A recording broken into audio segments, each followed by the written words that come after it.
Hello, and welcome to Lawrence Cinema. Having just turned the grand old age of 33 this week, and coming to the realisation that I've been on this planet for a third of a century, I thought I'd take the opportunity to mark that occasion with a rundown of my favourite film made in each of those 33 years of my existence. I'll keep each entry short and sweet so that we're not here for another 33 years, but please do leave a comment if you'd like to hear me talk about any of these films or directors in more detail in a future video. It goes without saying that this is a subjective list, and I'm sure that there's still many masterworks made this century that I've yet to discover, so it's hardly a greatest ever kind of list, but hopefully you'll discover a film or two you've never heard of that intrigues you, in which case this video was worth the effort. Anyhow, without further delay. あれはゴジラ 2023's Godzilla Minus One is not just the finest Godzilla film, but quite possibly the most well-crafted giant monster film of all time. A masterful blending of awe-inspiring destructive spectacle and engaging human drama, shot on a tenth of the budget of most of those flashy pieces of seemingly never-ending superhero nonsense, and feels 10 times more focused too, exposing just how out of touch and broken the Hollywood mode of filmmaking has become. 왜 그런 남자랑 결혼했습니까?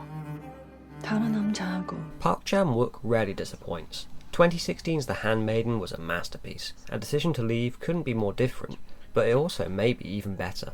Not only is nearly every frame a piece of art with some masterfully inventive framing, but it's also exceptionally well written and beautifully acted. Its nuanced, twisty narrative will keep its hooks in you right till the very end.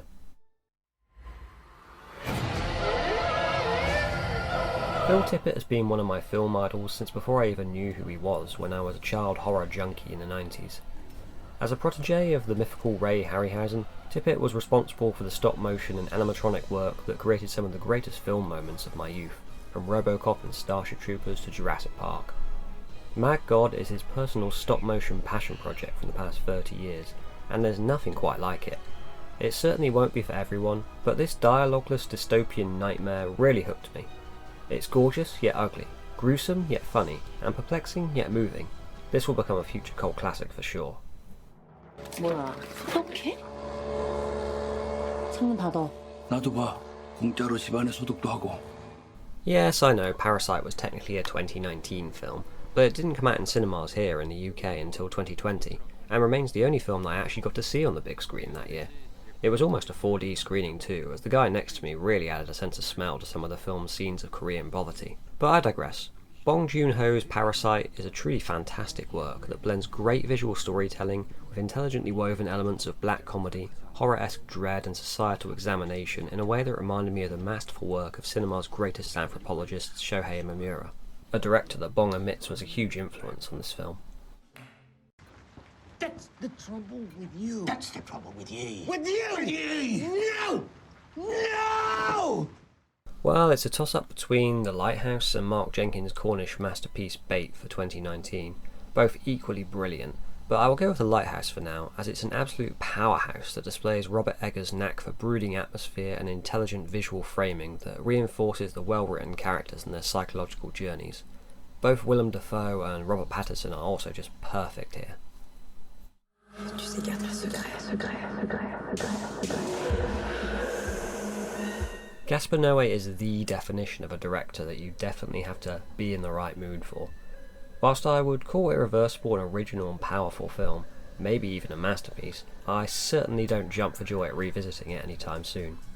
Climax might be the closest thing that this director has come to having some fun, as weird as that sounds from having actually watched it, but it's a genuinely original and engaging trip with some pretty mesmerising moments. What you're saying is what you see is what you get. But what you see is not what I get. A 91-year-old Harry Dean Stanton gives one of his finest and most impassioned performances in his final feature film, Lucky. It's a beautifully shot and brilliantly constructed work full of warmth, humour, loneliness and mortality that felt like a profound love letter to the late great actor.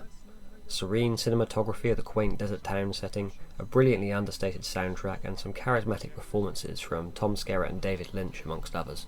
If you like Paris, Texas or David Lynch's The Straight Story, then you have great taste, but also chances are you will enjoy this film as much as I did.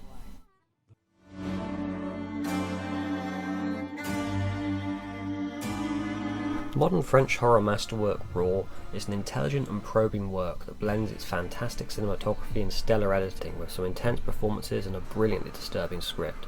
Narratively, it's something of a coming-of-age tale with a disturbing and unnerving body horror edge that manages to evoke and improve upon the uneasiness of two other extreme French gems, In My Skin and Trouble Every Day. If you like those films, and the David Cronenberg classics that inspired them, then chances are very high that you will find some lean meat to chew upon with Raw as well.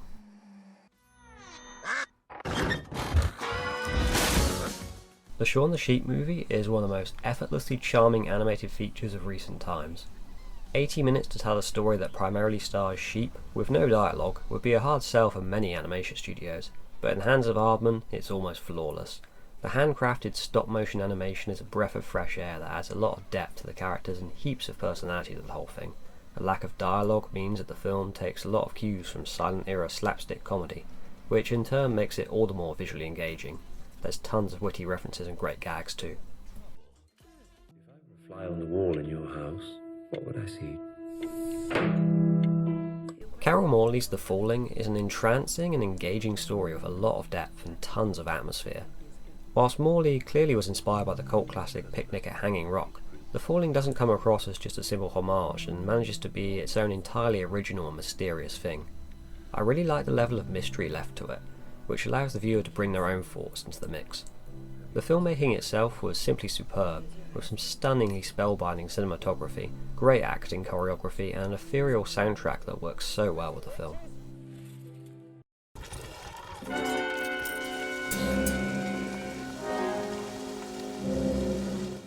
Based on the titular novel by Russian dystopian sci-fi authors the Strugatsky brothers, whose Roadside Picnic was adapted by Andrei Tarkovsky as Stalker, and directed by Russian author Alexei German, Hard to Be a God is an apocalyptic mix of styles and themes. The basic premise concerns scientists on a distant planet observing a culture that seems perpetually stuck in a version of Earth's Middle Ages. Apart from that, there really isn't much of a narrative to speak of till near the end. Thanks to the camera work, black and white cinematography and meticulous set design, it really feels like an authentic realisation of an alternative Dark Ages, complete with all the mud, piss, puke, shit and viscera to boot. It's a nauseating but profound 3-hour-long trip that you won't forget in a hurry. I didn't quite know I'd be working on this sort of film. What did you expect? What's he doing to her? Peter Strickland is easily amongst my favourite recent British directors, with his impressive string of strikingly inventive works like The Duke of Burgundy and In Fabric. His 2012 sophomore feature Barbarian Sound Studio is still my favourite of his though. A mysterious and occasionally blackly comic psychological horror-tinged sense of mystery underpins the fantastic atmosphere of the story of a sound recordist, played by the brilliant Toby Jones, working on a bizarre film. Naturally the sound design is exceptional, but it's complemented by some top-notch cinematography and great performances too.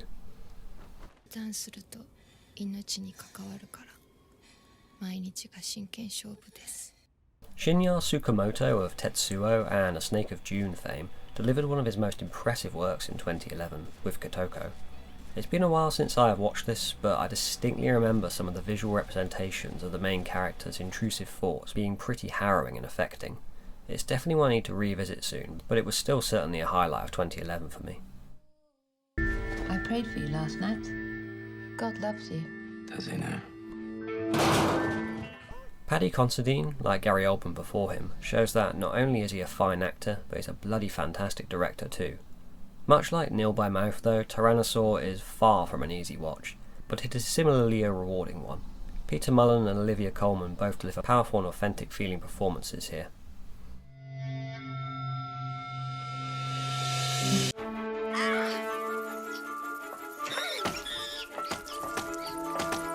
I guess there's a bit of a theme going on with my animated film choices, but I'm a sucker for an inventive stop-motion flick. 2009's Coraline is the film that put Laika Studio on the map, and they have since delivered some amazingly well-crafted and superbly entertaining films like Box Trolls, Paranorman and Kubo and the Two Strings, but Coraline still remains their best for me.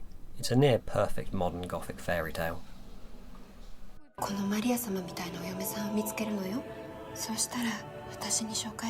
Love Exposure is without a doubt the most certifiably insane film I've ever seen.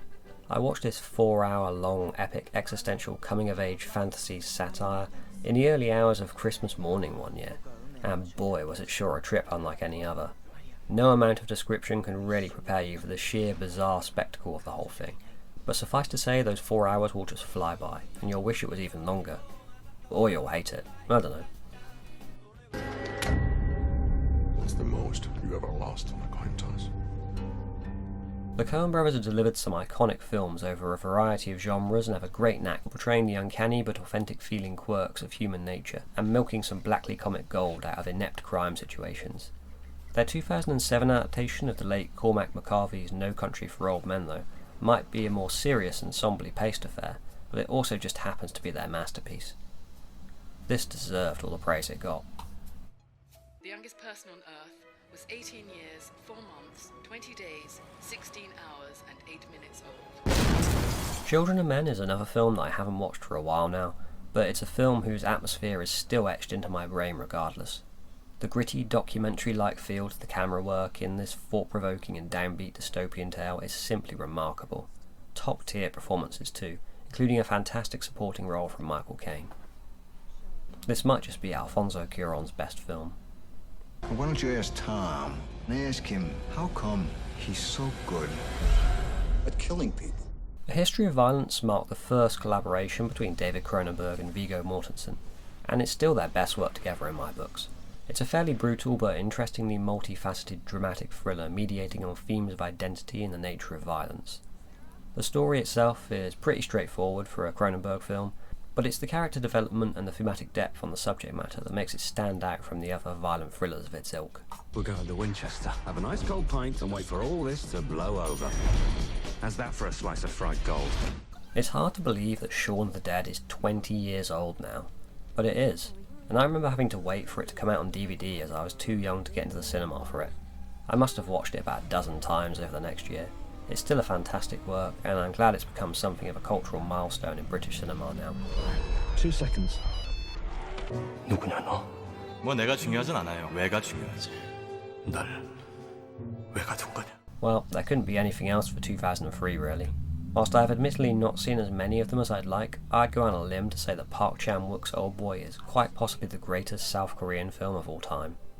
It's certainly one of the best twists on the revenge formula film ever. I rewatched it again with my cat last Christmas, and even he sat on the sofa for most of it.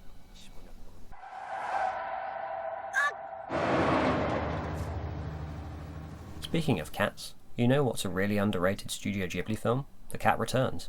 It may just be a bit of an inconsequential piece of fantasy escapist fluff, but it's such an effortlessly fun watch. It's charming, witty, inventive, and it's a beautifully animated film to boot. What's wrong? I just don't know who I am.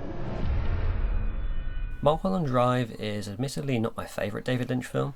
Hell, it's not even in my top 4 David Lynch films. But I guess that's just a testament to how damn good David Lynch is. It's something of a spiritual cousin to Twin Peaks, and it's just as puzzling, dark, quirky, thought-provoking, blackly comic, and delightfully weird. An illusion. You want to know who you are, don't you?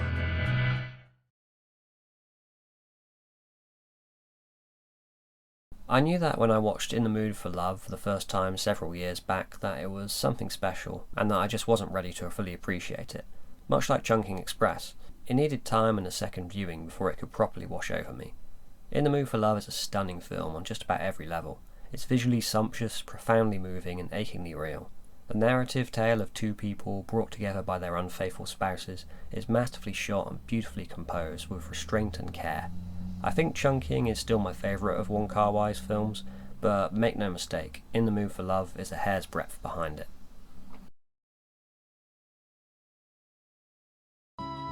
You've always struck me as a smart man. Well, that's appreciated. Until now.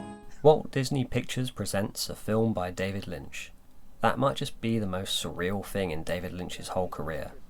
The Straight Story is a slow and somber road movie about an old man banned from driving who decides to travel across America on a lawnmower in order to visit his dying brother, who he has not spoken to in many years. It's a very simple premise that leaves plenty of room for the natural performances to breathe and the scenery to come alive to the music of Angelo Badalamenti.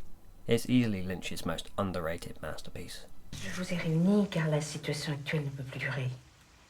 Il faut faire quelque chose. The feature-length directorial debut of the rather talented French director François Ozon is still, for my money, his best work.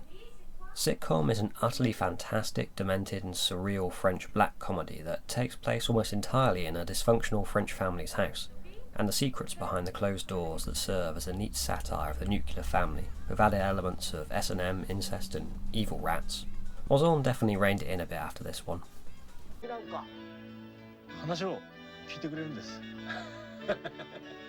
I briefly mentioned Shohei Mamura earlier whilst talking about Parasite.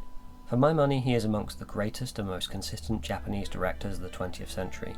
And if you liked Parasite's blend of blackly comic absurdity juxtaposed with harrowing moments of societal observations, then chances are high that you'll dig in Mamura's films.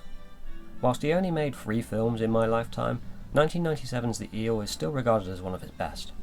Beginning with a scene of explicit adulterous sex and harrowing violence, The Eel quickly turns into a very restrained and sentimental drama about redemption. The director's signature style of blackly comic social observations and sexual fascinations are still present, but explored in a more grounded manner to his earlier works, aside from a few bizarrely surreal moments scattered here and there, but that's par for the course with Mamura. I need to see you, Ballard. I need to talk to you about the project. Perhaps a surprising opinion to some, but I think that Crash is the greatest film of the 90s.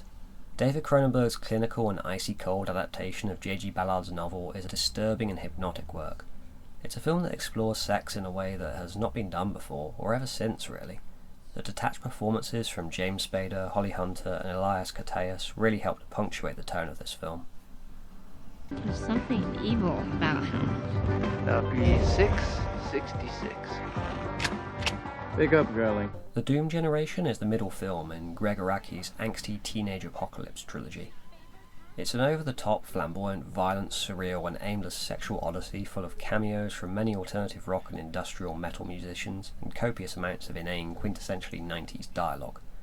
The practically non-existent plot centres around 3 youths who find themselves on the run after a brutal accidental shotgun decapitation of a convenience store clerk. The Doom Generation makes little sense narratively, but the character interactions and sexual tensions between the menage a trois on the run, along with the quirky and bizarre set designs, is what it's really all about.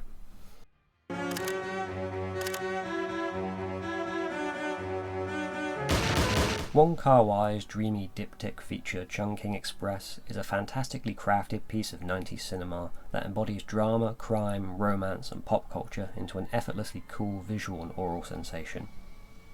The characters are full of quirky charm, and the gorgeous cinematography shows off the many interesting facets of Hong Kong life, and the soundtrack is, well, kind of perfect. It's easy to see why Tarantino loves this one.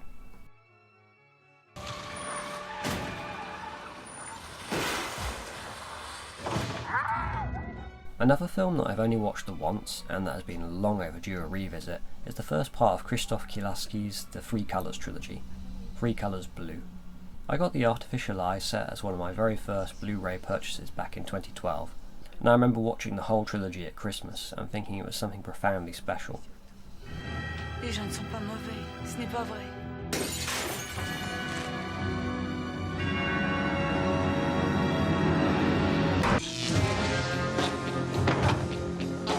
There is no other person who could have known where it was. Twin Peaks Fire Walk With Me is a criminally underrated and hauntingly mesmerising prequel to the 90s cult television series. It was panned upon initial release because of its pitch-black, nightmarish tone, void of all the campy humour and little quirks that made the series such a cult hit. The fact that the film opens with a television set being smashed with a sledgehammer should have been indication enough that David Lynch had no intention of trying to replicate the show's lighter formula. This is not a Twin Peaks film. It's a David Lynch film with Twin Peaks characters in it. Once you come to terms with that, you're in for a dark and surreal trip into the last 7 days of a troubled suburban teenage girl's life.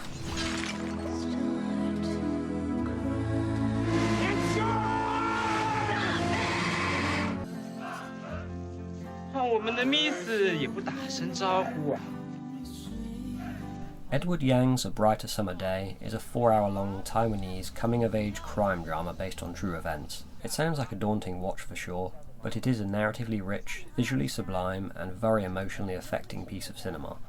The film blends beautiful cinematography and very naturalistic performances to tell a story of youth-based gang violence and murder in 1960s Taiwan. The central relationship that develops throughout the film is handled perfectly, and manages to become a pivotal pillar for all the various entwining narratives.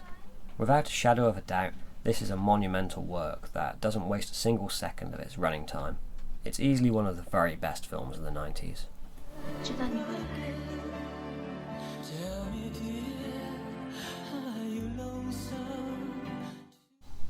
On that note, thanks for watching. If you'd like to hear me talk about any more of these films or directors in future videos in a bit more detail, then please do leave a comment below. Consider liking and subscribing too to get notifications of my future videos and help the channel grow.